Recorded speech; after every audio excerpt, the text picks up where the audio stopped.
कैसे बना उल्लू माँ लक्ष्मी का वाहन? एक बार सभी देवी देवता अपना अपना वाहन चुन रहे थे। जब लक्ष्मी जी की बारी आई तो वे सोचने लगी कि किसे अपना वाहन चुने। लक्ष्मी जी जब अपना वाहन चुनने में सोच विचार कर रही थी, उतनी देर में पशु पक्षी लक्ष्मी जी का वाहन बनने की होड़ में आपस में लड़ाई करने लगे। प्राणी जगत की संरचना करने के बाद एक रोज सभी देवी देवता धरती पर विचरण के लिए आए। जब पशु पक्षियों ने उन्हें पृथ्वी पर घूमते हुए देखा तो उन्हें अच्छा नहीं लगा और वह सभी एकत्रित होकर उनके पास गए और बोले, आपके द्वारा उत्पन्न होने पर हम धन्य हुए हैं। हम आपको धरती पर जहां चाहेंगे वहां ले चलेंगे। कृपया आप हमें वाहन के रूप में चुने और हमें कृतार्थ करें। देवी देवताओं ने उनकी बात मानकर उन्हें अपने वाहन के रूप में चुनना आरंभ कर दिया।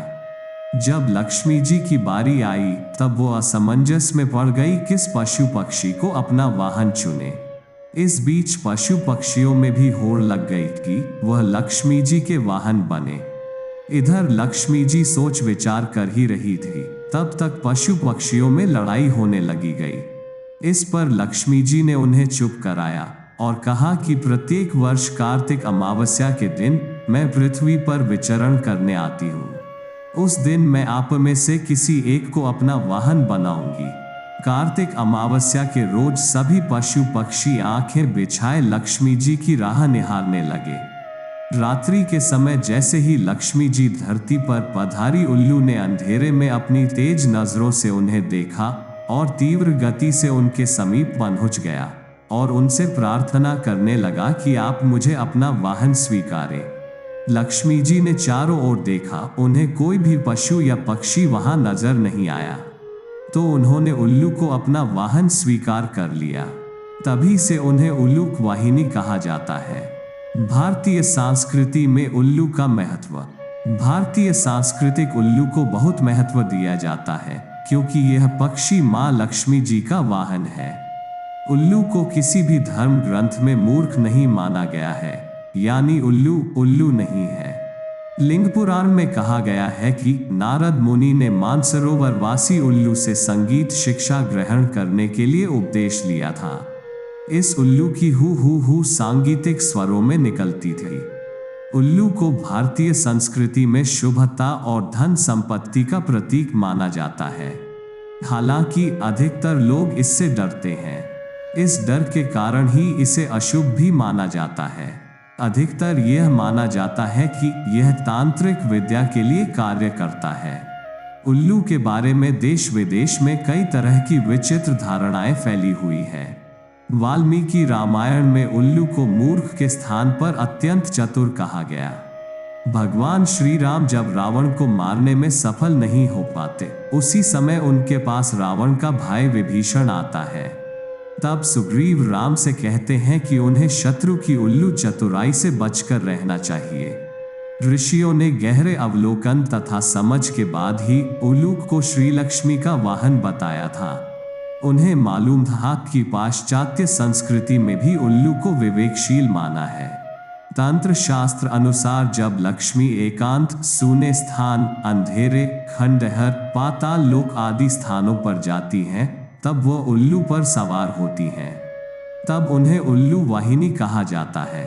उल्लू पर विराजमान लक्ष्मी अप्रत्यक्ष धन अर्थात काला धन कमाने वाले व्यक्तियों के घरों में उल्लू पर सवार होकर जाती हैं।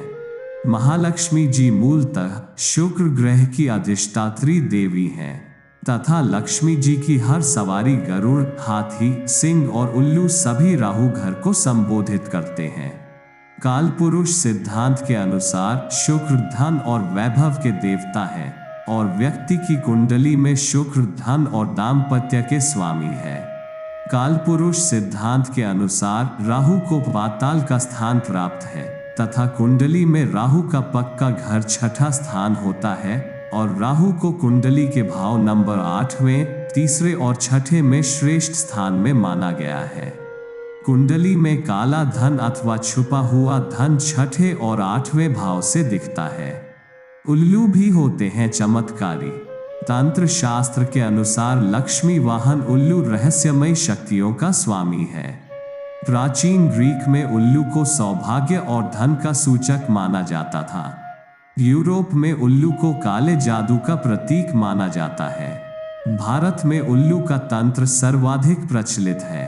उल्लू के बारे में धार्मिक मान्यता। उल्लू लुप्त हो रहा है। पश्चिमी मान्यता अनुसार किसी व्यक्ति को मूर्ख बनाना अर्थात उल्लू बनाना कहा जाता है। इसका यह मतलब कि मूर्ख व्यक्ति को उल्लू समझा जाता है, लेकिन यह धारणा गलत है। उल्लू सबसे बुद्धिमान निशाचरी प्राणी होता है। उल्लू को भूत और भविष्य का ज्ञान पहले से ही हो जाता है। उल्लू को भारतीय संस्कृति में शुभता और धन संपत्ति का प्रतीक माना जाता है। हालांकि अधिकतर लोग इससे डरते हैं। इस डर के कारण ही इसे अशुभ भी माना जाता है। अधिकतर यह माना जाता है कि यह तांत्रिक विद्या के लिए कार्य करता है। उल्लू के बारे में देश विदेश में कई तरह की विचित्र धारणाएं फैली हुई है। अभी के समय में उल्लू पर संकट क्यों है?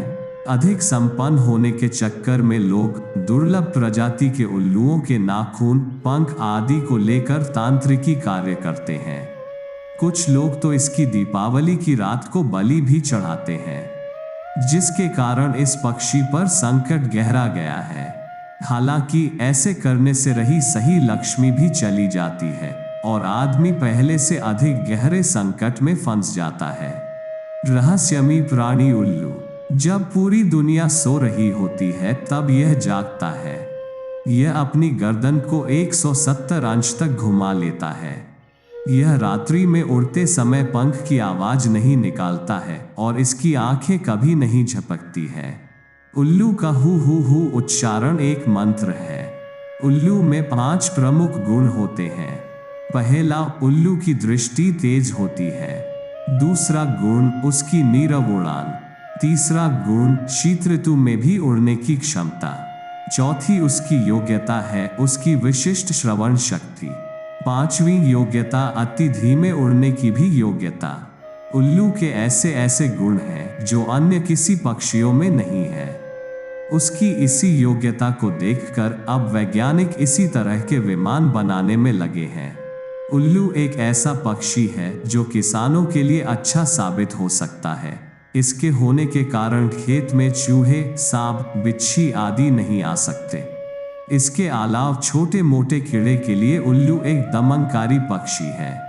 भारत में लगभग 60 जातियों या उपजातियों के उल्लू पाए जाते हैं। आशा करता हूं कि आपको हमारी यह वीडियो पसंद आई होगी। ऐसी ही धार्मिक वीडियो के लिए हमारी चैनल को सब्सक्राइब अवश्य करें।